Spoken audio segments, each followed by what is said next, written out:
Ka qenë shumë sfidë, e kujtoj që nga mosha 15 vjeçare që fillon, edhe sidomos kur je fëmiu i madh, fëmiu i parë, këshillat gjithmonë e kam ditë që prindit don, edhe ndoshta pse jemi rrit edhe shumë vetë, unë i kom lind, jam rritë në Kairo me familjen e ngushtë, mandej kemi vazhdu në shtetet tjera, ku na jemi konë gjithmonë bashk, edhe ndoshta pse e kemi ditë që familja, baba është edhe nana mbrojtja më e madhe në vendin ku jem, se nuk e ndëgju ti shqip kudo. Ndoshta edhe që kjo, ndoshta e ka pas favorin e vet, po sa i ka të mirat i ka edhe ant negative të vetat, s'po di tash. Edhe në kohën e pubertetit, unë erdha në Kosovë, u kthym në Kosovë, edhe ka qenë sfiduese normal, sepse gjenerata jote, shoqet e tua kanë qef me dal të premteve, unë i kisha pak do sene pak ma të kufizume, e që nuk është që nuk ja kom dalë, apo kupton, kom dalë edhe me shoqe, po në anën tjetër nëse ma ka leju babi me najt deri në ora 10, unë jam shku 10 minuta në 10, për mi fitu herën tjetër 10 Apo kupton që ashtu ka qenë një farë loje e mençur e prindërve, sidomos e babit, që na kalon të lirë, me zgjedh çka dojmë, po në anën tjetër mbledhjet familjare kanë qenë aty, kemi diskutu, si fillim një farë respekti i shtum ndaj prindve, mandej e kupton që ti tu kriju, t'len edhe vetë prindi. Unë menoj që thjesht një prind i mençur t'len pastaj me kohën, me u liru edhe ti vetë dhe me kriju identitetin ton vetë, me zgjedh fatin e jetës vetë,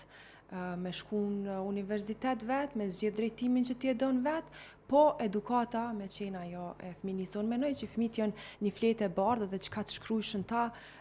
ti ki me thith. Nëse e humbë në kohën e pubertetit që the ti në atë rebelizmin, ka me të këthy prapë, se s'ka qare. Mundet me të humbë një 3-4 vjetë, nështë ta e ki një farë jo qefi, jo dëshire që je që ajo, nështë ta ti mundesh me menu që sa ke që jom vajza e kësaj nana ose vajza e këti babe, sepse nanat e baba tjerë janë shumë ma të mirë dhe shumë ma cool, po të kthehet prapë, besoj ajo që është mbjell. Vlera, ti tash vetë je non. Po. Edhe kom djalin pubertet. Okej, apo arrin me kuptu ma shumë djalin, apo prindërit, pozicionin e prindërve që kanë qenë? Me tregu drejtën, unë mundohem qka ato në kohën, varësisht prej kohës, për shembull, qka nuk më ka pëlqy në kohën e pubertetit të prindërit e mi, unë mundohem tash që e kom djalin pubertet mës me bo qatë sen, sepse nuk më ka pëlqy mu, sepse ka, unë thash, rebelizmet janë, po gjithmonë të buta edhe jo, sepse me konë diçka shumë mdoja kishin qenë fatali që unë sot nështë nuk isha konë edhe kjo, po kanë qenë nështë i kjetë vogla duke vazhdu një orë ma shumë, ose duke dalë me shoqe, duke majtë do sene pak të mshefta që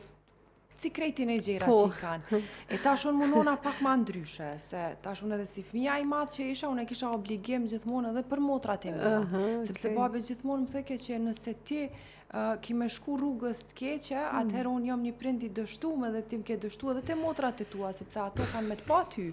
Edhe unë gjithmonë, do me thonë fëmijës dush mi dhonë përgjegjësi. Nëse jep përgjegjësi, ai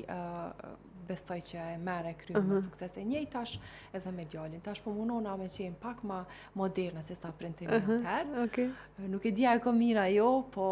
gjithmonë të paktën në lutjet e mia është gjithmonë ajo Zot lutna drejtom, sepse është një kohë shumë e vështirë me i eduku fëmijët. Nëse ka qenë e vështirë për prindërit e mi, gjë që pajtohem, ka qenë e vështirë sepse na nuk jemi gjenerata shumë vjetra, po sot është edhe 50 herë ma e vështirë. Edhe kjo, do më thonë, është pjesë e lutjeve të mia gjithmonë në namazin e vitrit, sidomos që Zotit ma lehtësoj edukimin e fëmijës tem. Nëse unë me fjalë jo me tepër te ai, atëherë thom Zot bëje që ti shoh veprat e mia. Kaq.